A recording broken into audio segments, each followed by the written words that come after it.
याच्यामध्ये सगळे अध्याय पुंडलिका वरद हरी विठ्ठल श्री ज्ञानदेव तुकाराम राजा रामचंद्र भगवान की जय पवन सुत हनुमान की जय सद्गुरु मोतीराम महाराज की जय श्री गणेशाय नमः श्री सरस्वती नमः श्री सीतारामचंद्राय नमः श्री गुरुवे नमः ठाण मानने टका मेघ श्यामाऊना ठाण मानने टका मेघ श्यामा तनु देखा काशे पितांबर सुरेखा स्वरूप स्वस्वरूप देखा साजिरे मनोजय मातुल्य वेगम जितेंद्रियं बुद्धिमता वरिष्ठम वातात्मनितमुख्यं श्रीरामदूतं शरणं प्रपदे असो गौरीपुत्र गजानन कौशलपुत्र रघुनंदन अंजनी पुत्र हनुमंतरायाच्या चरणाचा मस्तक होऊन त्याला प्रारंभ संवाद हनुमंतरायाचा आणि भक्ताचा चालू त्यावेळेस मान मान गुण लक्षण जसं आपण म्हणतो एखाद्या स्त्रीला जुळं बाळ व्हावं त्याप्रमाणे आपल्याला ओळखू येत नाही तिची आईच ओळखू जाणो तसं भक्ताचं आणि रामप्रभूचं रूप सारखं एक आहे आणि त्यावेळेस मात्र हनुमंतरायानं बरस म्हणले की बाबा रे तू सांग काय असं नाट्य करतोस रामप्रभू आणि भरत दिसायला सारखे त्याच्यावर नाम सांगितलं ठीक आहे बोला कपी विचारे मनात तव भरत झाला सावचित घालून लोटांगण त्वरित कपीनाथ विनविला आणि ज्यावेळेस माझ्या हनुमंताला सांगू लागले त्यावेळेस भरत सावध झाला आणि भरत सावध झाल्याच्या नंतर पुन्हा सुदिवराच्या नंतर हनुमंतरायाला काय होतं सांग तू रामाचा निज भक्त सखा जीव लग हनुमंत रामाज्ञेशी नित्यांकित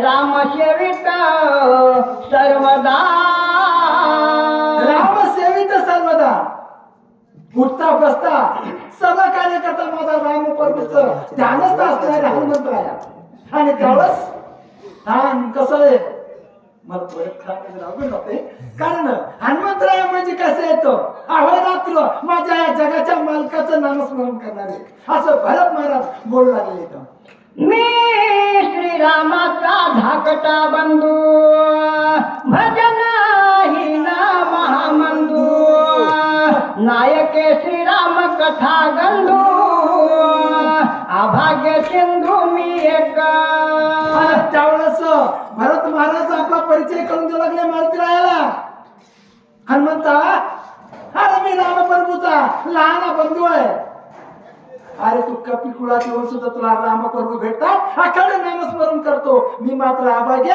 स्वतःला काय करू लागले दोष देऊ लागले भरत महाराज नायके श्रीरामाचे नाम नाठवे श्रीरामाचे कर्म न देखे श्रीरामाचे प्रेम भजन धाम मी एक भजन धाम मी एक त्यावेळेस लागला अरे बाबा माझ्या मुखामध्ये रामप्रभूचं नाव नाही मी अभाग्य आहे आणि तू भाग्यवान आहेस इतकं धन्यवाद माझ्या मारुतीरायाला देऊ लागले की त्यावेळेस काय भक्ती असल खरं सांगू का वेळ नाही तर वेळ असलं तर सांगितलं असतं भावाभावाचं प्रेम काय असतंय बंधूचं प्रेम काय असतंय पत्नीचं आणि पतीचं प्रेम काय असतंय रामायण शिकायचं असं ऐकायचं तर कथा म्हणून नाही किंवा मनोरंजन म्हणून नाही आपल्या संसारात काय लागते ते रामायण आहे रामायण तुम्हाला कसं वागायचं सांगतंय आणि महाभारत कसं जिंकायचं सांगतंय आणि गीता कसं तुम्हाला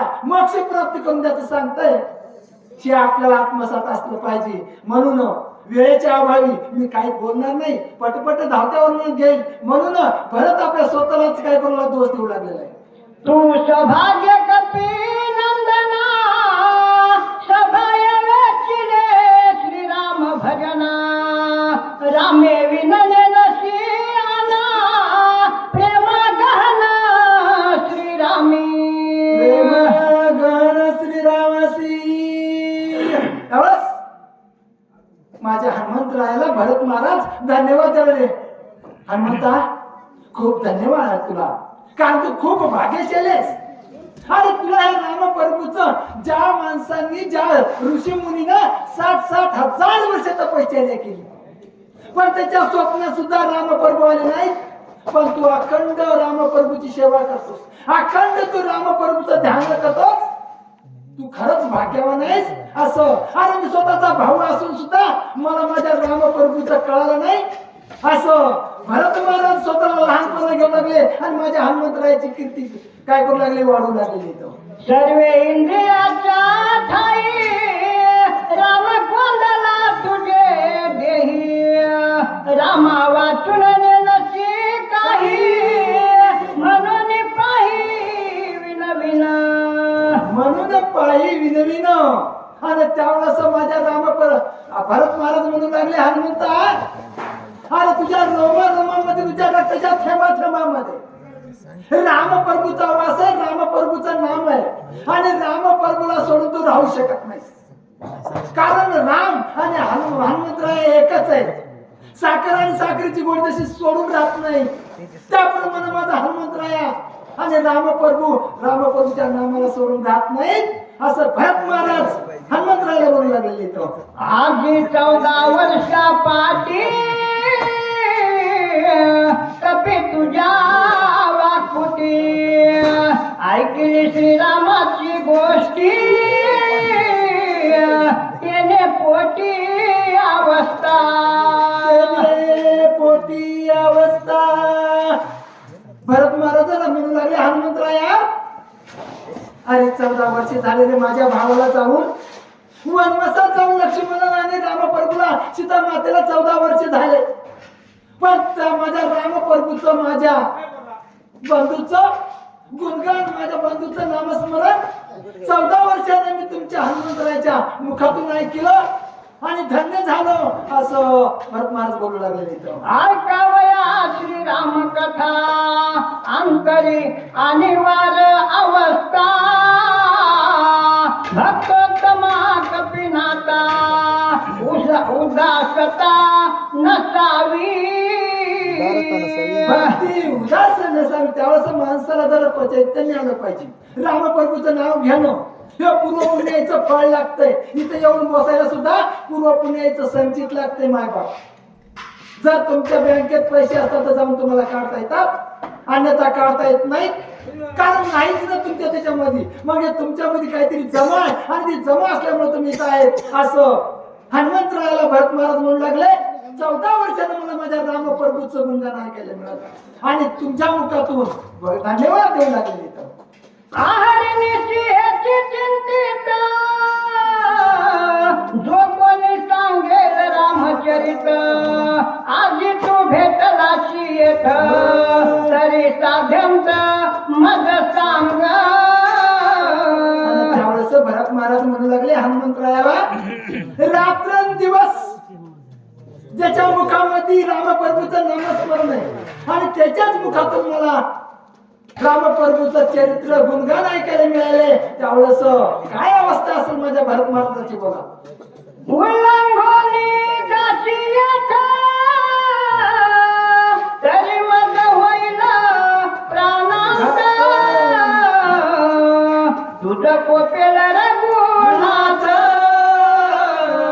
उपेक्षिला भरत काय म्हणून.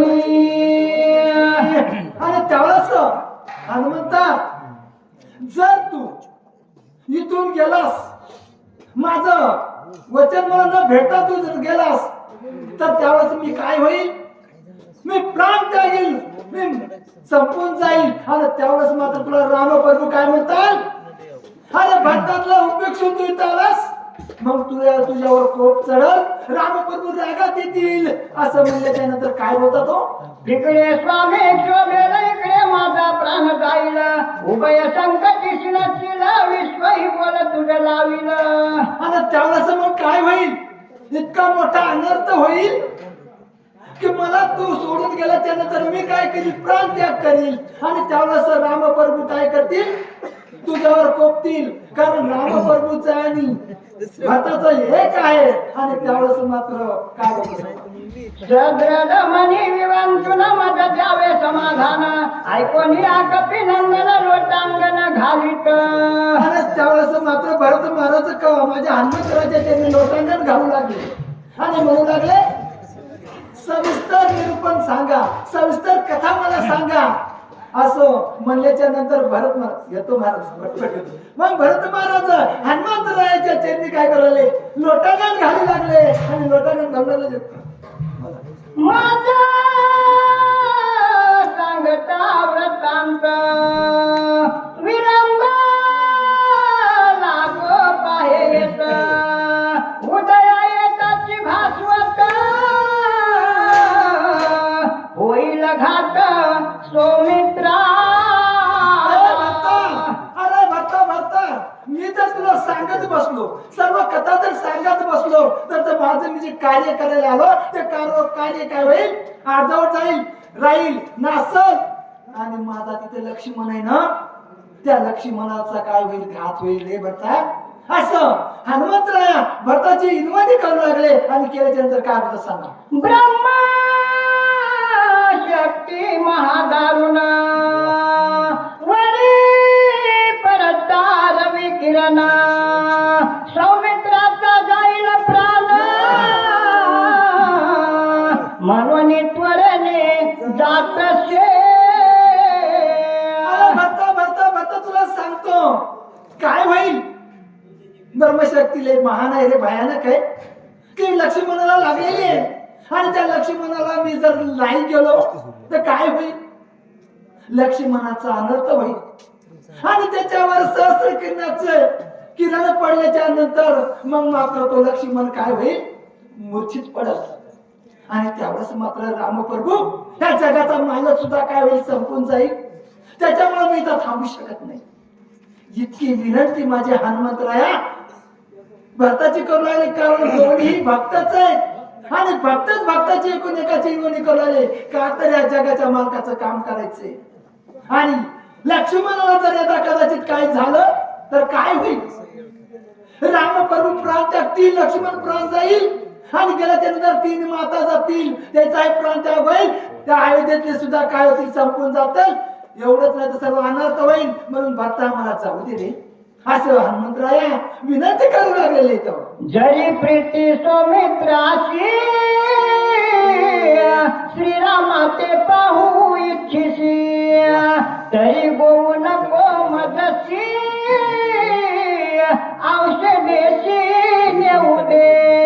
भरता ऐक, काय कर, जर खरंच तुझी प्रीती असेल ना लक्ष्मणावर, खरंच रामप्रभूवर तुझं प्रेम असेल ना, तर मला गोवू नको, माझी तर मला थांबवू नको, त्या कथेमध्ये मला गुंतून ठेवू नको. काय कर, जाऊ दे. तिथं माझा लक्ष्मण पडलेला आहे. त्यावेळेस असं बोलल्याच्या नंतर काय भारत मारून म्हणतो, पुंडलिकावतारी विठ्ठल श्री ज्ञानदेव राम राजा रामचंद्र भगवान की जय, पवन सुत हनुमान की जय.